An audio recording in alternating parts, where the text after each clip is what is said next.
अपने से बड़े को कुछ कहना प्रभु राम ठीक नहीं समझते। तब रो पड़े सुमंत कि प्रभु यदि आप नहीं लौटते तो जानकी जी को लौटा दीजिए। अंत में महाराज ने कहा था कि अगर सिया वापिस आ जाएगी तो शायद मैं जीवित रह जाऊंगा। तो तुम विनय करो कर जोरी, फेरे प्रभु मिथिलेश किशोरी। भगवती जानकी ने कहा,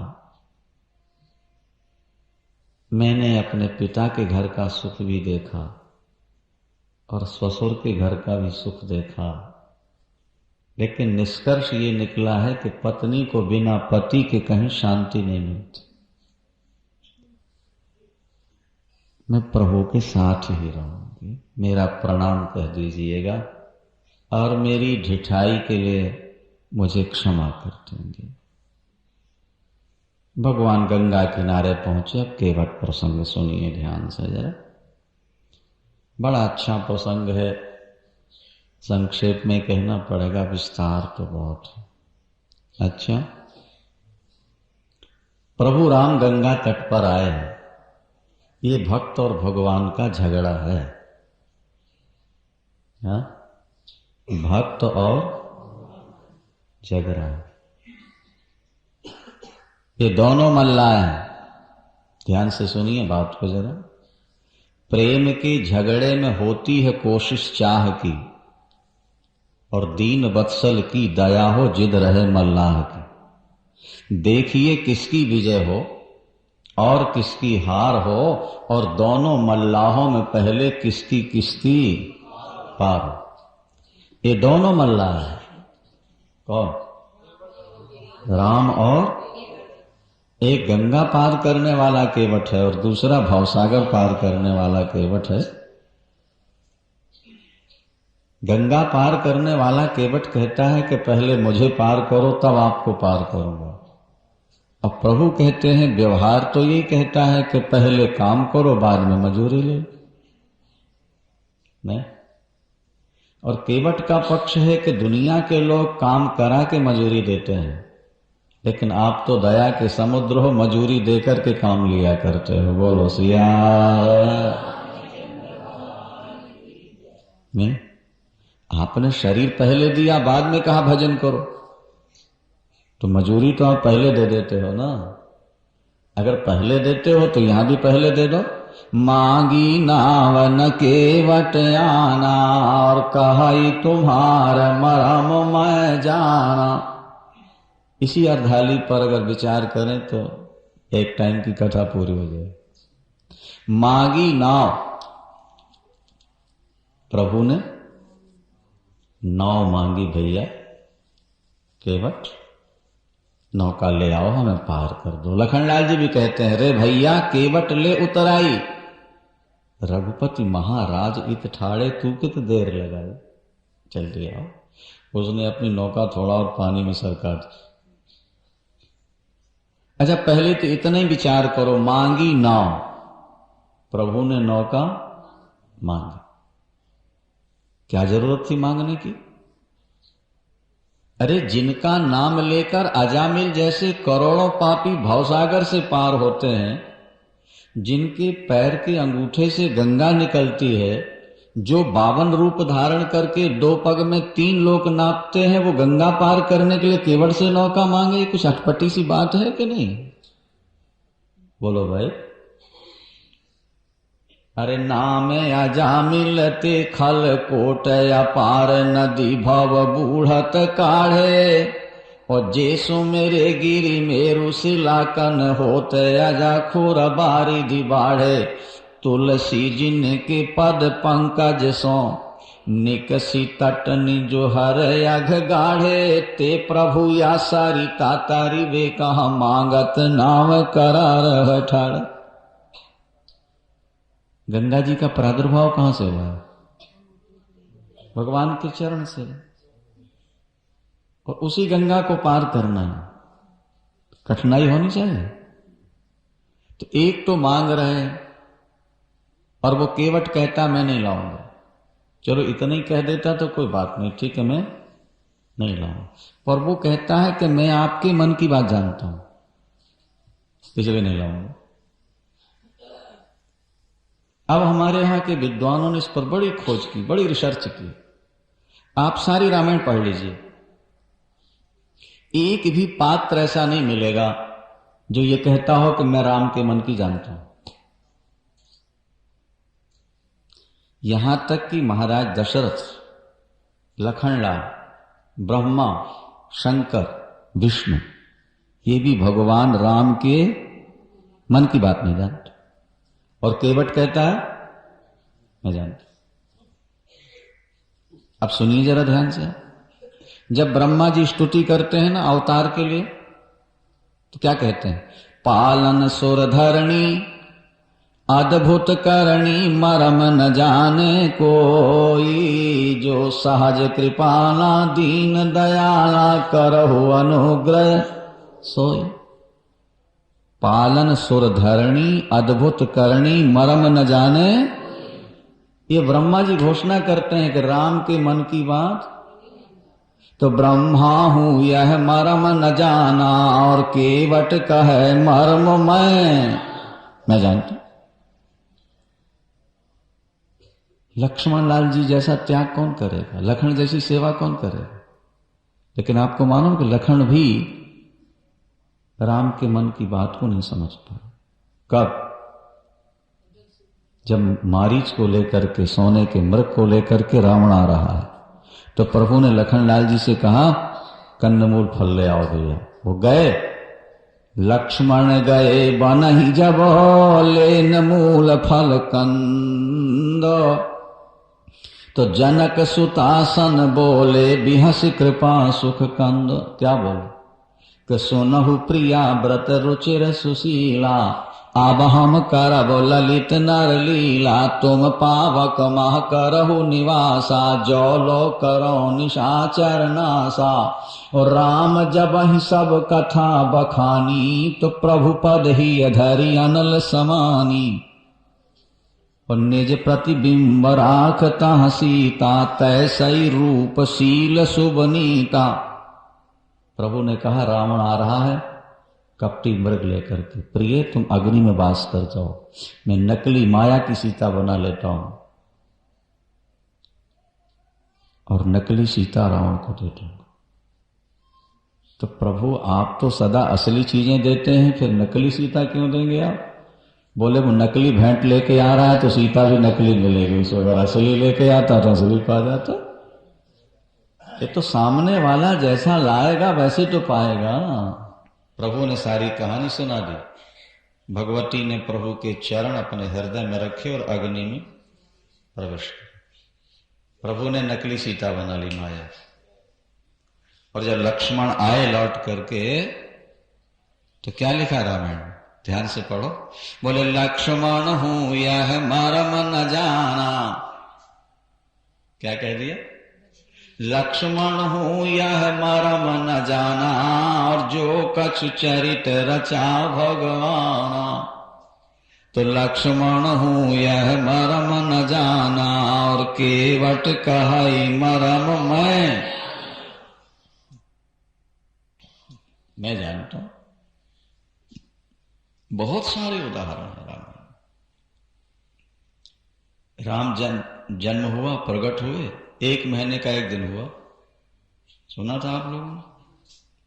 लेकिन रामायण में लिखा कि मरम न जाने को, मास दिवस कर दिवस भा, और मरम न जाने को।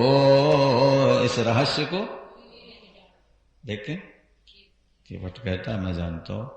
अरे जब रावण को मारकर प्रभु लौटे हैं ना भाई, तो करोड़ों व्यक्ति राम के दर्शनार्थ खड़े थे। 14 वर्ष से भजन कर रहे थे, दर्शन की टकटकी लगाए। प्रभु ने सोचा अगर एक एक से मिलूंगा तो 14 वर्ष यहीं लग जाएंगे मिलते मिलते। अपार भीड़ थी, और मिलना सबसे है। अगर बड़ों से मिल लूं, गरीबों से नहीं, तो दीन बंधु नाम तो व्यर्थ नहीं हो जाएगा। कैसे मिलो? तो भगवान शंकर कहते हैं उमा, जितने दर्शनार्थी खड़े थे ना, उतने राम बन गए।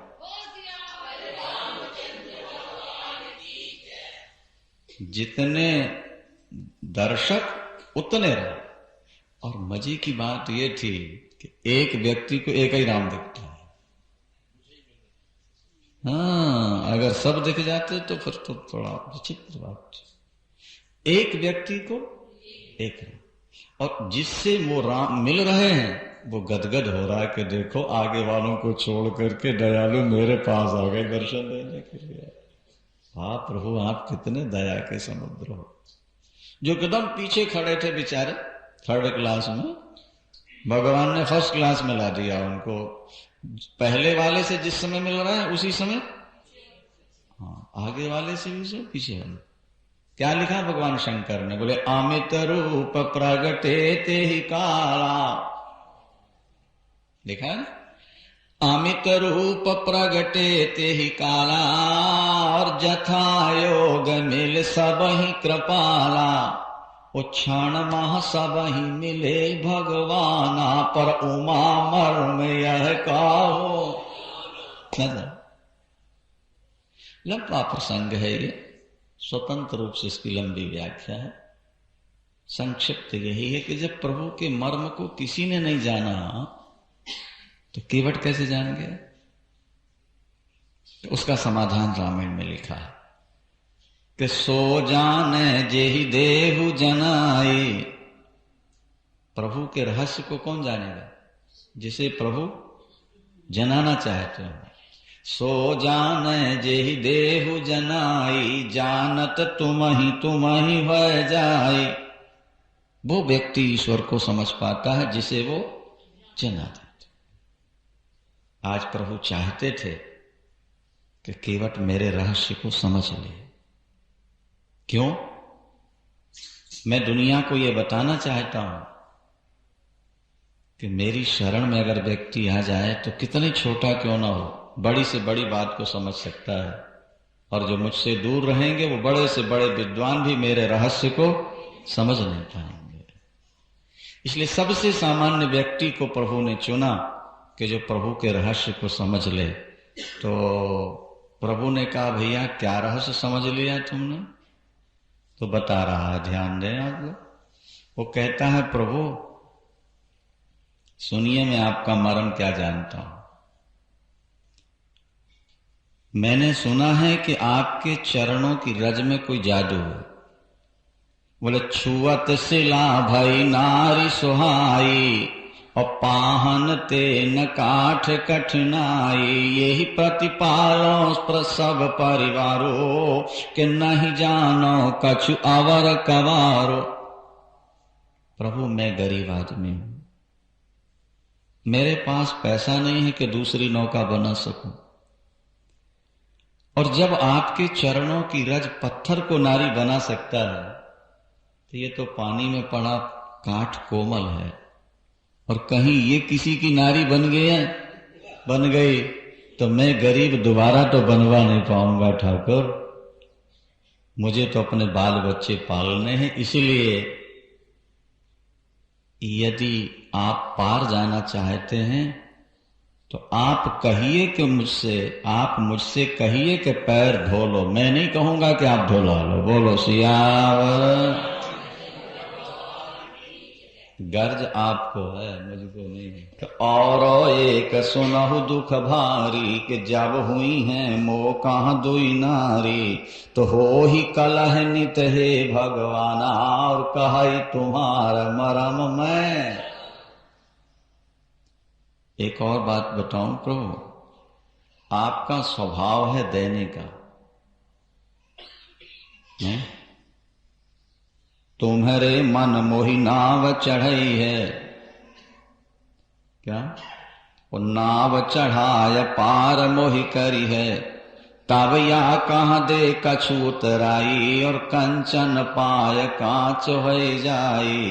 तो पाय रतन माया में भूली है, मोर भजन यह तुरत तजी है। तो मौसम चले न एक बहाना, और कहे तुम्हारा मरम में। आप सोचते होंगे कुछ उतराई दे देंगे, संपत्ति पा जाएगा।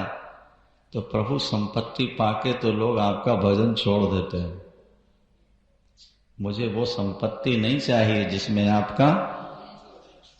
और एक बात और सुन लो ठाकुर, लखनलाल जी ने धनुष पर बाण रख लिया कि ये कैसा जिद्दी व्यक्ति है, जिनके चरण दर्शन के लिए दुनिया तरसती है, वो स्वयं नौका मांग रहे हैं और ये बहाने बना रहा।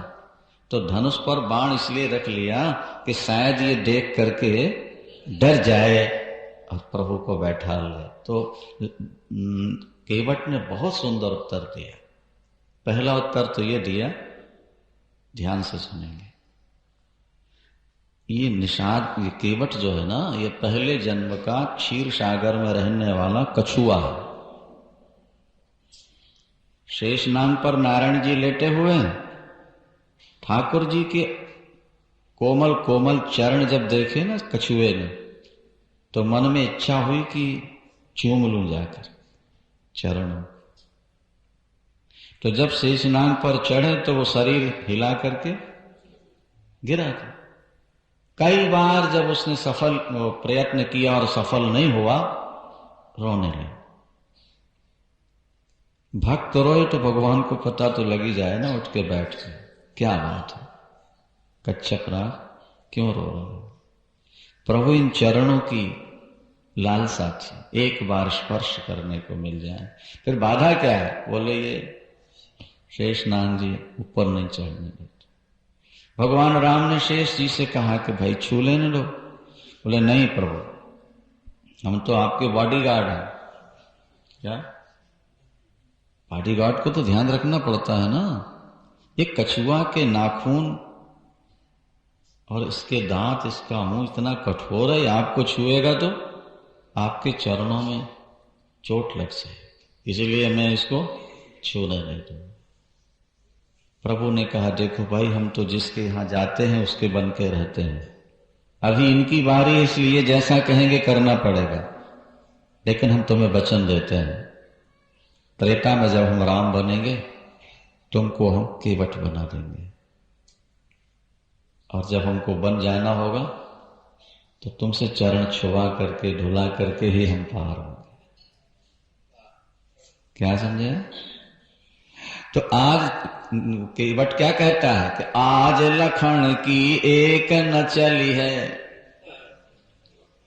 उस समय तो चल गई थी, लेकिन आज लखन की एक न चली है, और नाथ चरण अब देत ही बनी है कि करहु पूर्ण प्रण जो तुम ठाना, कही तुम्हार मरम मैं।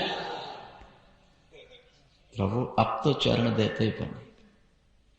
दूसरी बात और उसने बड़ी सुंदर कही, बर तीर मारही लखन पर।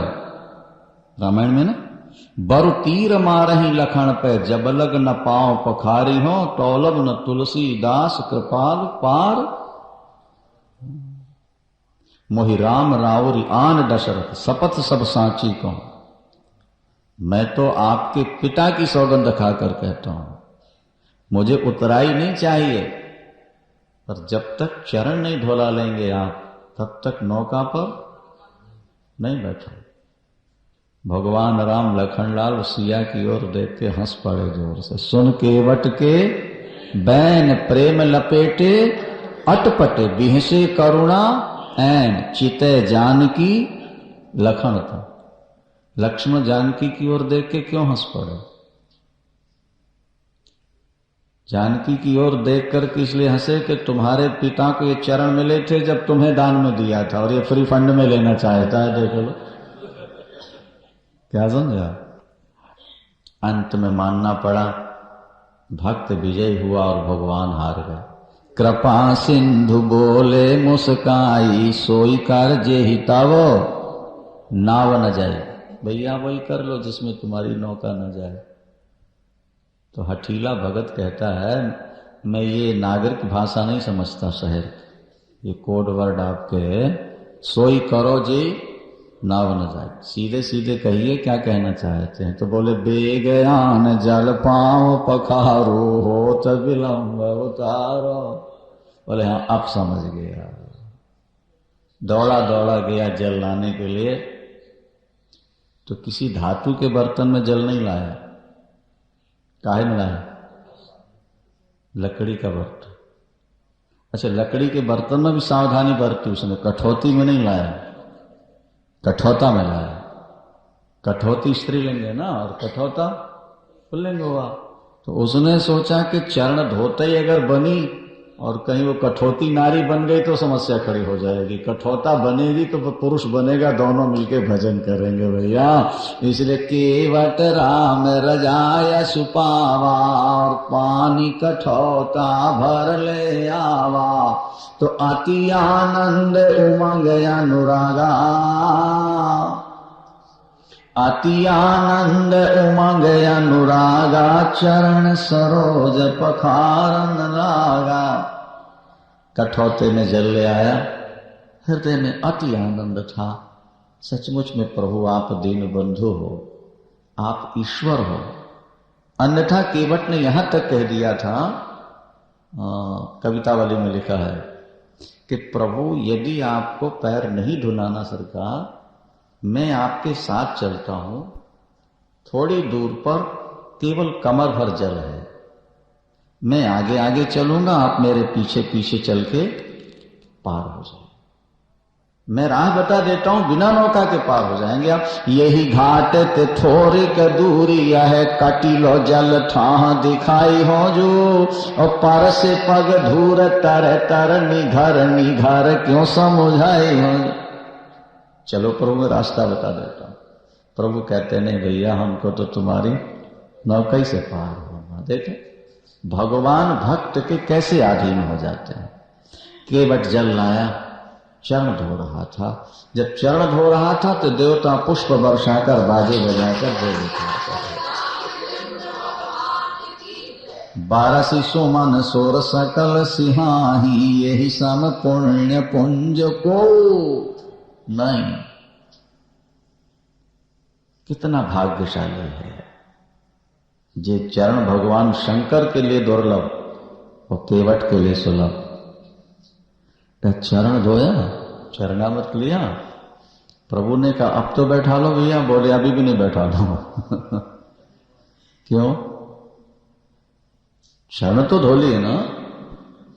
उसने कहा कि चरण तो धो लिया सरकार मैंने, पर आप चल के जाओगे नौका पर बैठने तो फिर रज लग जाएगी ना। समस्या तो रज की है, चमत्कार चरणों में नहीं है, चमत्कार तो और चरण धो ली और आप चल के जाके बैठोगे तो फिर रज लग जाएगी, फिर खतरा पैदा हो जाएगा। तो प्रभु ने कहा फिर बैठने का क्या तरीका है? बोले आइए गोद में उठा करके बैठा देता हूं ताकि चरण न लग जाए जमीन पर। क्या और भगवान ने कहा भैया ठीक है, तू जैसा चाह कर ले, पर हमको गंगा पार कर दे, देर हो रही है। दे उठा लिया गोद में केवट ने। उस समय देवता फिर पुष्प वर्षा करके गाए,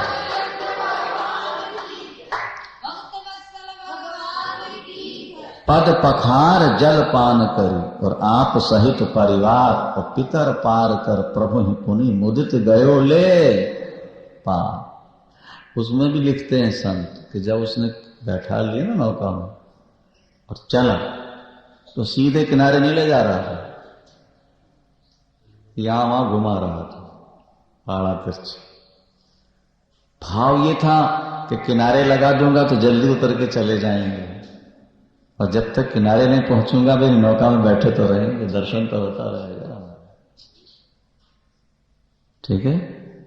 और मन ही मन भगवान शंकर से प्रार्थना करता है नौका चलाते चलाते, हे प्रभु केवट सोचे मन में, केवट सोचे मन में कि सूरज डूब जाए क्षण में तो बैठे रहे मेरी नाव। हे परमात्मा आज सूर्य जल्दी अस्त हो जाते तो मेरे राम मेरी नौका में विश्राम करते, रात भर मैं उनकी सेवा और कर लेता, दर्शन करता। जब यहां वहां घुमाया तो भगवान ने कहा भैया सीधे ले चलो, हमको विलंब हो रहा है यार। तो केवट ने कहा कि हमको 84 लाख में घुमाया तब आपको दया नहीं आई, आप जरा घुमा रहे हैं तो आपको विलंब हो रहा है। अरे भाई अगर आपने हमें जल्दी पार किया होता तो हम भी जल्दी पार कर देते। नहीं, आपकी माया के चक्कर में हम घूमते रहे और हमारे प्रेम के चक्कर में आप भी तो घूम लो थोड़ा। भैया तू जीत गया, हम हार गए, अब जैसा तुझे लगे सो कर। लेकिन देख, अगर उस तरफ से आ गए अयोध्यावासी तो फिर हमारा आगे जाना मुश्किल हो जाए। ले गया किनारे, प्रभु को उतारा, भगवती जानकी उतरी, लखनलाल उतरे, केवट ने उतर के चरणों में साष्टांग उतर ठाड़ी भय सोर शरीरेता, सिया राम गुह लखन समेता, तो केवट उतरी दंडवत कीना, और प्रभु ही सकुच ये कछु नहीं। संकोच, इसको कुछ नहीं कहा, कुछ नहीं, प्रभु ने मन में संकोच। देखो पितरों को तो पार कर दिया, अब फिर भी मन में संकोच है कि पद पखार जलपान करी, आप सहित परिवार पितर पार कर। 21 पीढ़ियां चली गई उसकी वैकुंठ। अब फिर भी प्रभु सोचते हैं कि मैंने केवट को कुछ नहीं। तो पिय ही की सिय जान निहारी, मणि मुदरी मन मुदित उतारी, ओ कहे कृपालु ले हो उतराई, तो केवट चरण गए अकुलाय। चरण पकड़ लिए केवट ने प्रभु। बहुत दिन मजूरी की नहीं, लेकिन सही अर्थों में तो आज ही मुझे अर्थ की प्राप्ति हुई है। बहुत काल मैं कीन मजूरी, आज दीन विधि बानी भल पूरी, और अब न नाथ कछु चाहिए मोरे, के दीन दयाल अनुग्रह तोरे, और फिरती बार मोहि जो देवा, सोई कृपालु मैं सिर धर लेवा। मैंने पिता दशरथ की सौगंध खाई है आपके, तो उतराई नहीं लूंगा, तो प्रभु उतराई कैसे ले लूं? अगर देने ही है तो वापसी में दे दीजिएगा, ले लूं। लखन ने कहा जब लेने ही है तो वापसी के लिए उधार क्यों रखते हो? बोले उधार चीज रहे तो ब्याज बढ़ता है ना, तो वापसी में देने आएंगे तो दोबारा दर्शन तो हो जाएगा। बोलो सिया। एक बात और केवट ने कही, बड़ी सुंदर बात। क्या कहा मालूम? केवट ने कहा मेरी जात पात न्यारी ना तुम्हारी नाथ, हम और तुम दोनों एक जात के, मैं भी केवट और मेरी जात पात न्यारी ना तुम्हारी नाथ, केवट के कर्म एक नीति कर विचारिए, तुम तो उतारत भवसागर परमारथ जान, और सरिता उतार हम कुटुंब दिन गुजारिए। नाई से ना नाई लेट, धोबी से ना धुबाई लेट, और दे के उतराई मेरी जात ना बिगाड़ी, ऐसी आश नाई जान पार तुमको उतार दीन, आऊं जब घाट तिहारे पार मोको भी उतार।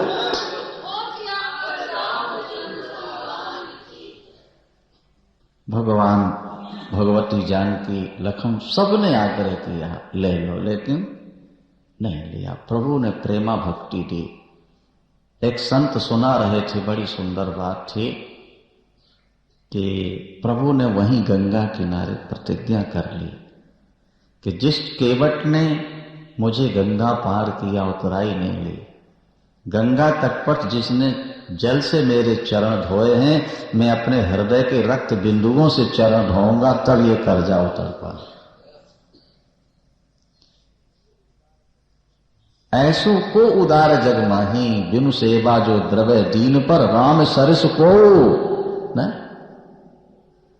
जो महात्मा सालिग्राम नहलाते रहे, राक्षसों ने खा लिया, हड्डियों के ढेर लग गए, और जब राम वहां पहुंचे तो राम इतना रोए कि राम के आंसुओं से उनकी हड्डियां धुल गई। अगर उन्होंने सालिग्राम नहलाया जल से, तो राम ने उनकी हड्डियों को नहला दिया आंसुओं से। अब केवट के चरण भगवान रक्त से कैसे धोते हैं? जो महात्मा सालिग्राम नहलाते रहे, राक्षसों ने खा लिया, हड्डियों के ढेर लग गए, और जब राम वहां पहुंचे तो राम इतना रोए कि राम के आंसुओं से उनकी हड्डियां धुल।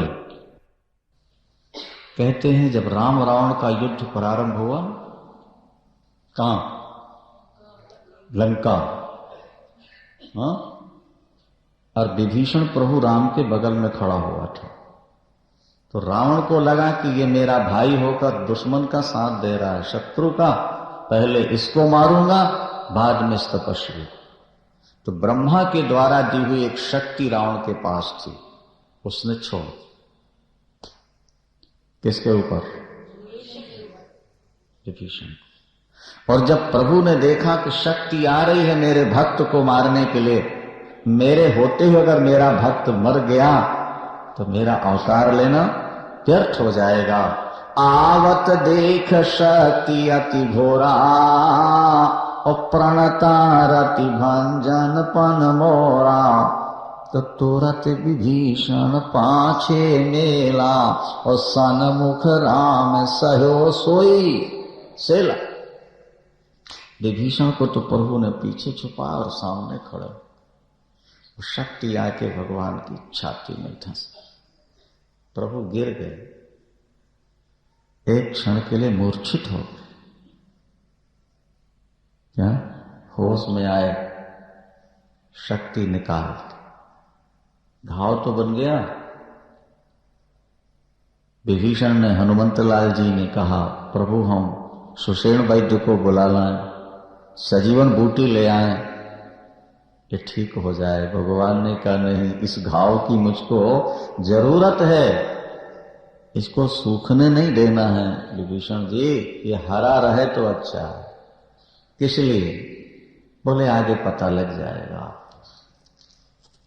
उस समय तो प्रभु ने नहीं बताया। रावण को मारा गया, भगवती जानकी की अग्नि परीक्षा, और पुष्पक विमान पर बैठ करके प्रभु चले। और जब श्रृंगवीरपुर आए तो विमान से उतर पड़े। केवट को पता लगा कि प्रभु आ गए, दौड़ पड़ा विह्वल होकर। एक संत ने कहा कि जब से प्रभु गए यहां से, नौका पर से उतर के जब आगे गए ना, उसके बाद फिर केवट ने नौका नहीं चलाई। ऐसा भी संत कहते। क्यों नहीं चलाई? बोले जिस नौका पर मेरे राम बैठ चुके हो वो नौका अब दूसरे के काम की नहीं रह गई, अब तो उस नौका की पूजा करूंगा। 14 वर्ष तक केवट उस नौका की पूजा ही करता रहा, अब इस पर दूसरे को नहीं बैठा। आज प्रभु उतरे, दौड़ पड़ा, सारे परिवार को बुलाता है, प्रभु आ गए, प्रभु आ गए। और जाके साष्टांग प्रणाम किया। प्रभु ने अपनी विशाल भुजाओं से केवट को उठाया और छाती से लगा के जब जोर से दबाया तो वो हृदय के घाव से रक्त की धारा निकली जो केवट के चरणों को धो रही थी। देवता पुष्प वर्षा रहे थे और बाजे बजाकर जय जयकार कर रहे थे। जब गरम गरम लहू चरणों में गिरा और केवट ने देखा कि मेरे चरण रक्त से भीगे हुए हैं और वो रक्त ठाकुर की छाती से निकला हुआ है, प्रभु ये क्या है, प्रभु ये क्या है। तो भगवान ने कहा यहीं पर तुमने गंगा जल से मेरे चरण धोए थे ना भक्तराज, उसका बदला ये चुका रहा हूं अपने हृदय के रक्त बिंदुओं से तुम्हारे चरण धोकर। जो व्यक्ति मेरी शरण आ जाता है मैं उसको अपना हृदय दे देता हूं, मैं अपना सब कुछ देने को तैयार हूं। जीव एक बार ठगनी माया से मुंह मोड़कर मेरी शरण में तो आ गया। ये जीव ऐसा भाग्यहीन है महाराज कि माया में ठोकरें खा रहा है लेकिन माया से मुड़ना नहीं चाहता, मुड़ना नहीं जानता। और प्रभु कहते हैं कि एक बार मेरी ओर आ तो जाओ, सन्मुख होय जीव मोहि जबहि, इस सन्मुख होय जीव मोहि जबहि, तो जन्म कोटि अघनासो। तब जीव मेरे सन्मुख हुआ और मैंने उसके करोड़ों जन्मों के पाप समाप्त कर देने हैं। भगवान राम आज केवट को हृदय से लगाकर रक्त बिंदुओं से चरणों को धोकर अपनी दयालुता और अपनी भक्त वत्सलता का ही स्वरूप दिखाया। देवता भी आज पुष्प वर्षा कर बाजे बजाए और जय जयकार करते हैं।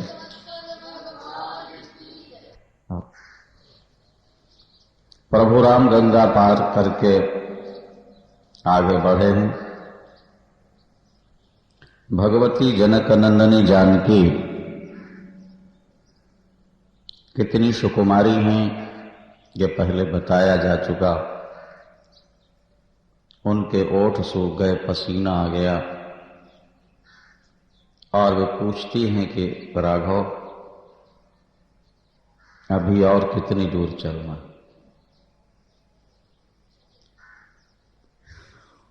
लखनलाल जी जल लेने जाते हैं। भगवती जानकी कहती हैं प्रभु लखन अभी बालक हैं, जल लेने गए हैं, जब तक लौट कर ना आए वृक्ष की छाया में बैठकर विश्राम कर लें, तब तक मैं आपके पैरों की धूल पोंछ दूं और पंखा झल दूं।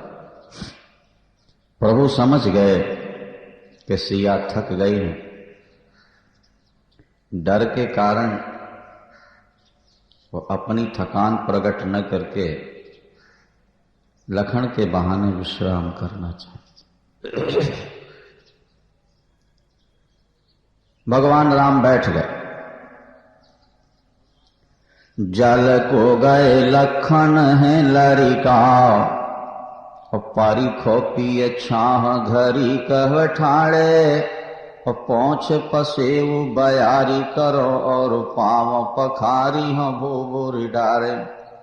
तुलसी रघुवीर प्रियाश्रम जान के बैठ विलंबल कंटक काढ़े, जान की नाह को नेह लख्यो पुल क्यों तन बारी बिलोचन बाढ़े। प्रभु राम अपने पैरों के कांटे निकाल रहे थे,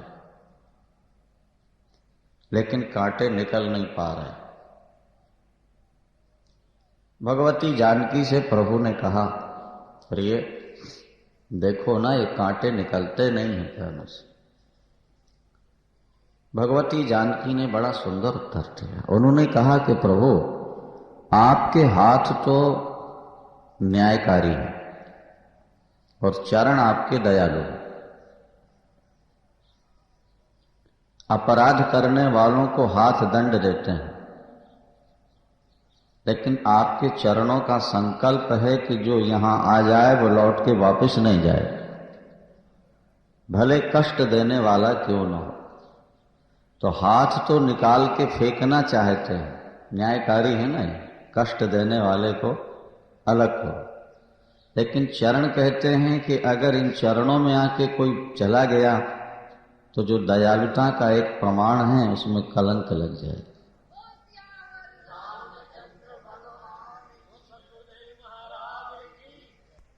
लेकिन फिर प्रभु ने वे कांटे निकाले नहीं। 11,000 वर्षों तक वे कांटे लगे ही रहे। क्यों? कांटों से भगवान ने दो बातों का संकेत किया। एक तो ये कि जो इन चरणों में आ गया उसे हटाया नहीं गया, और दूसरे ये कि धर्म की रक्षा के लिए देखो मैंने ये कांटे भी स्वीकार किए। हमारे गुरुदेव बड़ी सुंदर बात कहा करते थे। वे कहते थे कि यदि हमारे भगवान धर्म रक्षा के लिए अपने पैरों में कांटे स्वीकार करते हैं, पीड़ा सहन करते हैं, तो फिर हमारी आंखों में भी यदि कांटे चुभें तो भी परवाह नहीं करनी चाहिए और धर्म के लिए बराबर आगे बढ़ते रहना चाहिए। गीता में भगवान कहते हैं स्वधर्मे निधनन श्रेयः पर धर्मो भयावह। अपने धर्म में मर जाना बहुत अच्छा है। अपने धर्म की रक्षा करते करते मर जाना अच्छा है, पर धर्मो भयावह, दूसरे का धर्म स्वीकार नहीं करना, दूसरे का धर्म भय देने वाला है, नरक देने वाला है। क्या? प्रभु राम की सारी यात्रा धर्म के लिए, अन्याय के विरुद्ध संघर्ष की यात्रा है। प्रभु अन्यायी से द्वेष नहीं करते, उसके अन्याय से द्वेष करते हैं। डॉक्टर रोगी से द्वेष नहीं करता, उसके रोग से द्वेष करता है, उसके रोग को मिटाना चाहता है।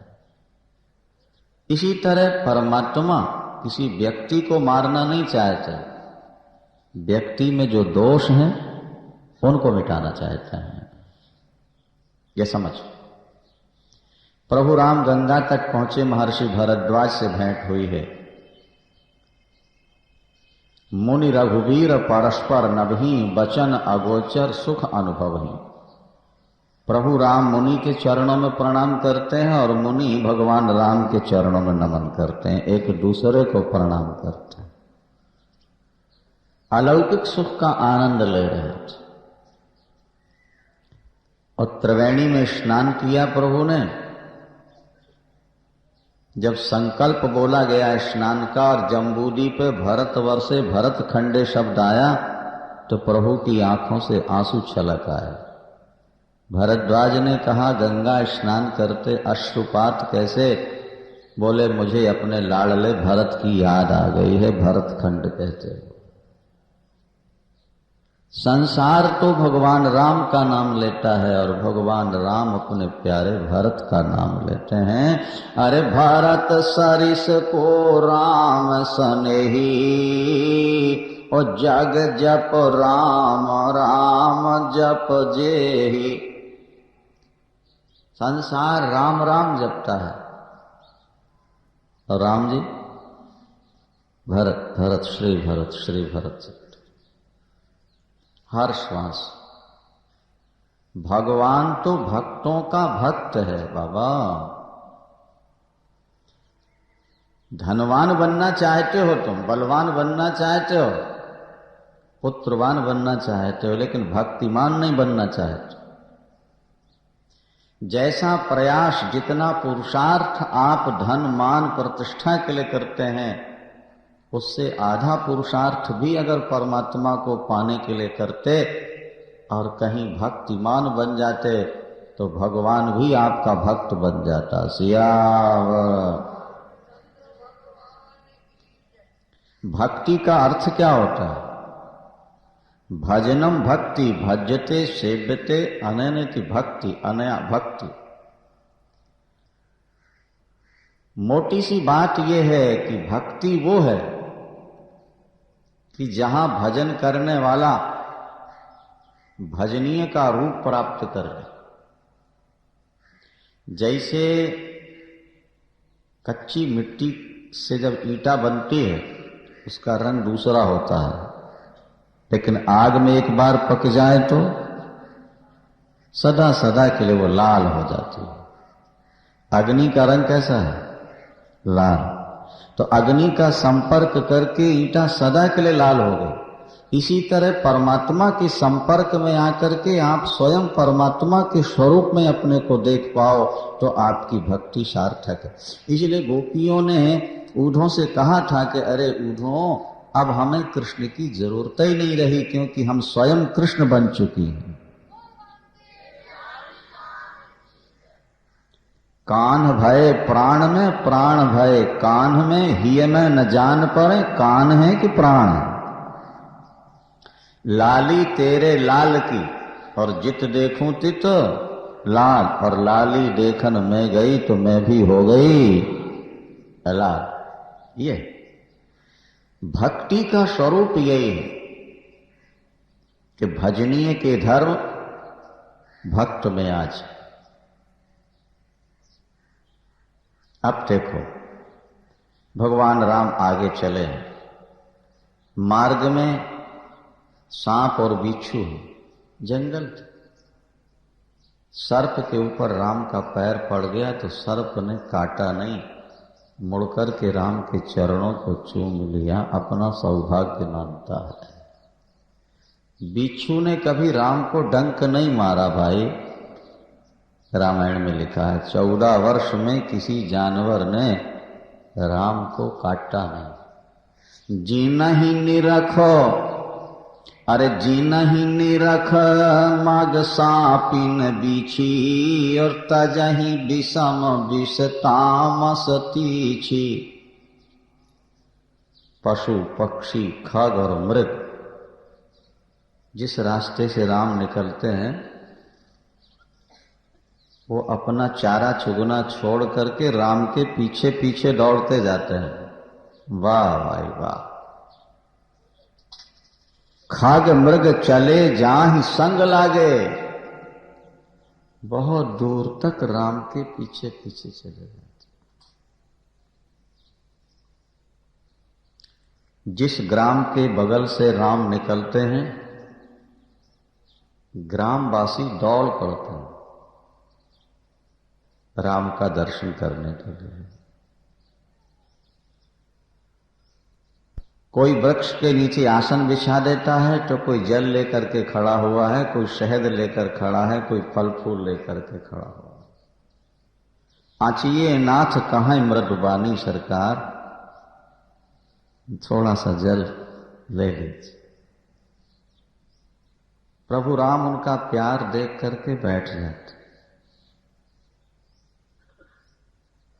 ग्रामीण महिलाएं आ गई।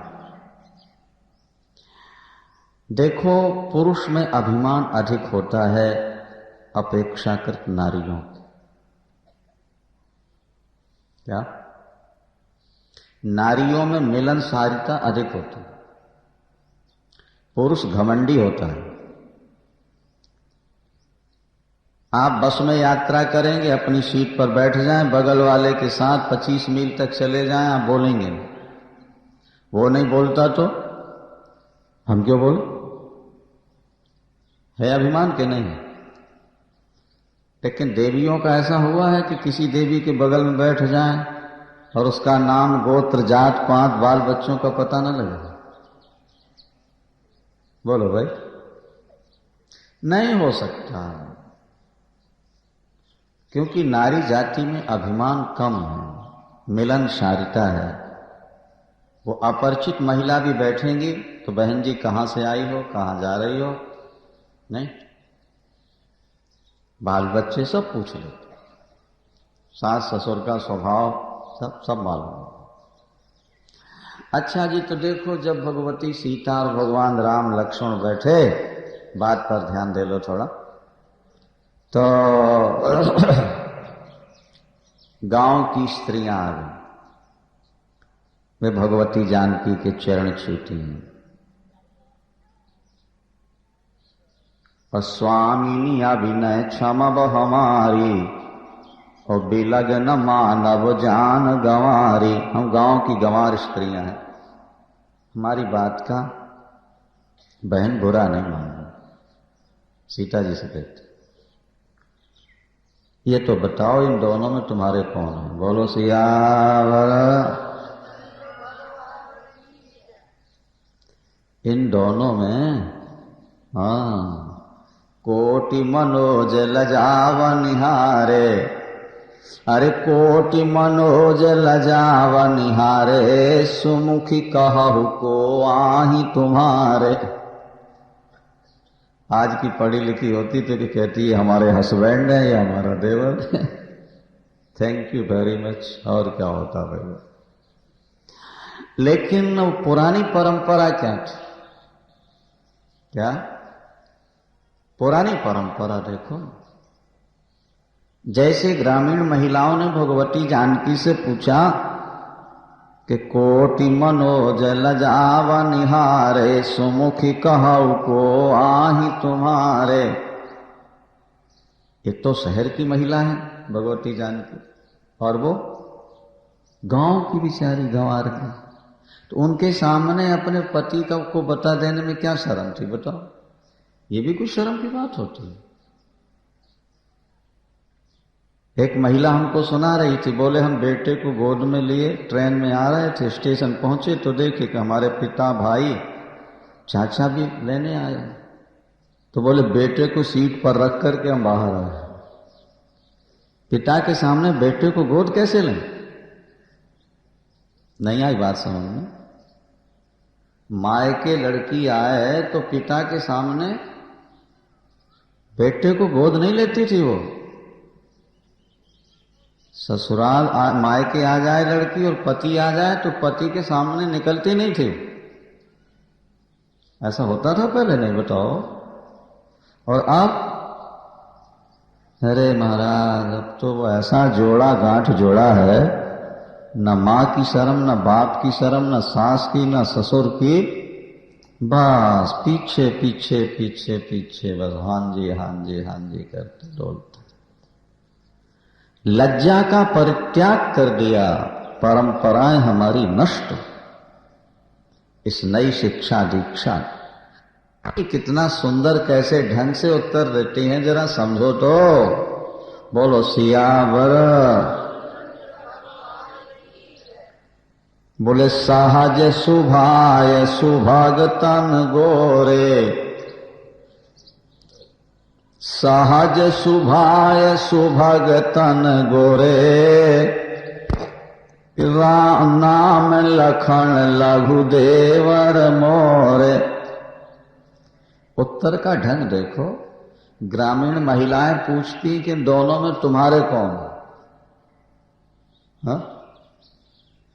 तो अपने कौन है ये बताना चाहिए ना। तो अपने कौन है नहीं बताया। पहले परिचय किसका दिए? लक्ष्मण जी का, अपने पति का नहीं। बोले ये जो सरल स्वभाव के गौर वर्ण हैं ये तो मेरे, इनका नाम लखन। अब प्रभु की ओर जरा सी दृष्टि तिरछी की और घूंघट थोड़ा लंबा कर दिया। सिर पर जो कपड़ा था ना उसको तिरछी नजर करके जरा सा कपड़ा।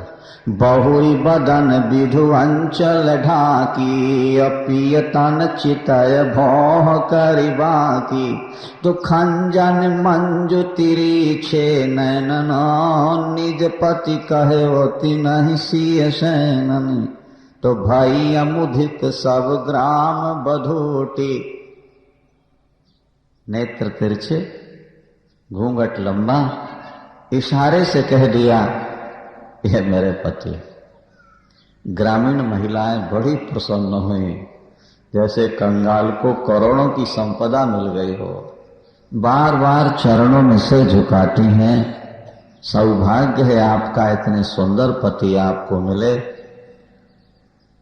भगवान से हम प्रार्थना करती हैं, जब तक शेष नाग के सिर पर पृथ्वी है आपका सुहाग अमर है।